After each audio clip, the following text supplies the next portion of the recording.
Los abogados de Guzmán se hallan en una situación difícil. No solo porque probar la inocencia de su cliente es una tarea titánica, sino porque a los pocos meses de su extradición en enero de 2017 el Chapo decidió declinar al defensor de oficio, al cual tiene derecho de manera gratuita, y contratar en vez a un equipo, cuyos integrantes corren el riesgo, en el mejor de los casos, de que no les paguen los $5 millones estimados en el costo de su defensa, si Guzmán es condenado y, por ende, su fortuna declarada ilícita. El dinero que los defensores reciban puede ser confiscado. No por eso deja del acusado de deberles, pero a ver quién es el machito que se le ponga bravo a Joaquín Guzmán para cobrarle una deuda. La pena mínima por los crímenes que se le imputan a El Chapo es cadena perpetua. La evidencia en manos de los fiscales viene de décadas atrás, y se compone de transacciones bancarias, fotos de propiedades y laboratorios, testimonios de cerca de 130 personas, ex colaboradores o testigos presenciales, videos y llamadas interceptadas. En la última que escuchó el jurado, El Chapo negocia un cargamento de coca con un comandante de las FARC, pidiéndolo a $2.000 el kilo en vez de a los 2.100 que ofrecía el guerrillero. Ante las adversidades, el equipo de la defensa parece haberse encomendado a un poder peculiar. En sus oficinas de la corte había, sobre una repisa, una pequeña estatua de Jesús Malverde, sentado sobre un trono púrpura y cubierto de dinero. Apareció allí de repente, el primer día del juicio, el día cuando Jesús Zambada comenzó a dar su espinoso testimonio. A esas pequeñas oficinas, adjuntas a la sala de la corte, solo entran los abogados defensores y Emma Coronel. 1 o 2 semanas después la estatua desapareció.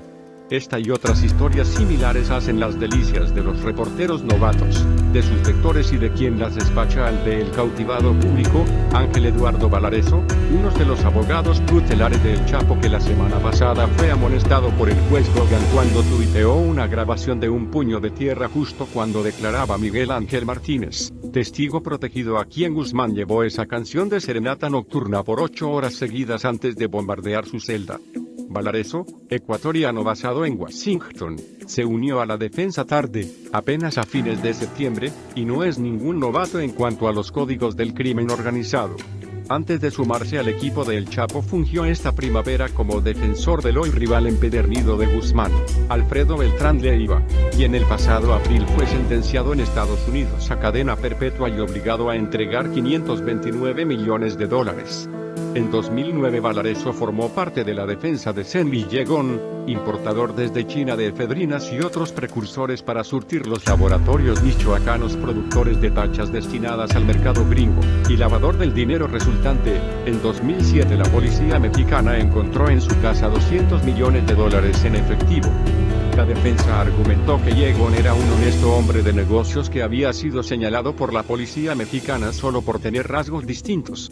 Cuando el juez le preguntó a Valareso sobre el origen y estatus actual del botín, dijo que los $200 millones habían sido gastados por el gobierno de México, que ya no estaban. Como la estatua de Malverde.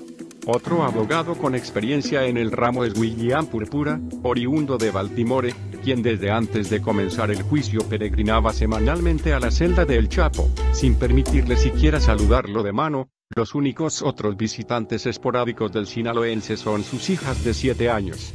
Ni siquiera su esposa puede llegar a esa habitación de menos de 3 por 3 metros donde pasa 23 horas diarias en solitario, con la única pequeña ventana tapada, sin reloj y con un foco prendido día y noche.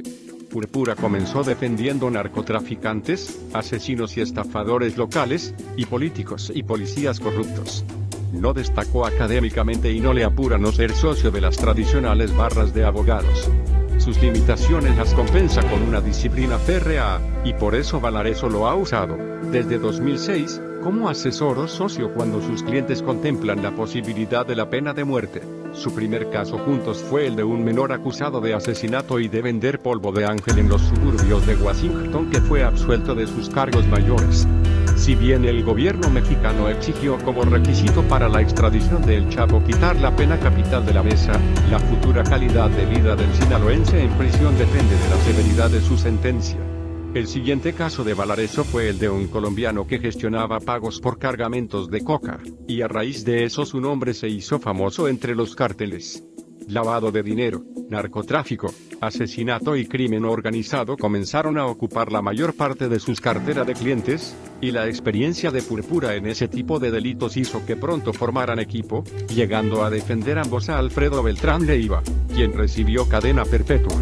Acercándose la fecha de su juicio, el Chapo quiso conocer a los abogados del Mochomo, y estos no le prometieron la libertad, sino trabajar por lograr la condena menos severa posible.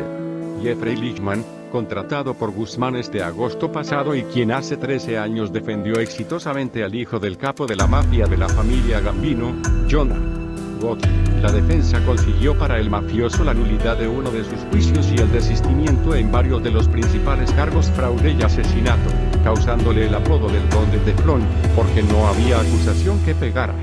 Lichtman conoció a Gotti una década antes de convertirse en su abogado, cuando formó parte del equipo que defendió a su padre y también capo, John J. Gotti, en 1992, cuando este fue condenado a prisión perpetua. Gotti padre, igual que el hijo, se había librado hasta entonces de la cárcel pese a sus notorios crímenes. En su último juicio de 1992 se descubrió que parte de ese éxito se debía a la sistemática intimidación del jurado y de los testigos. Más información en el blog del narco.com.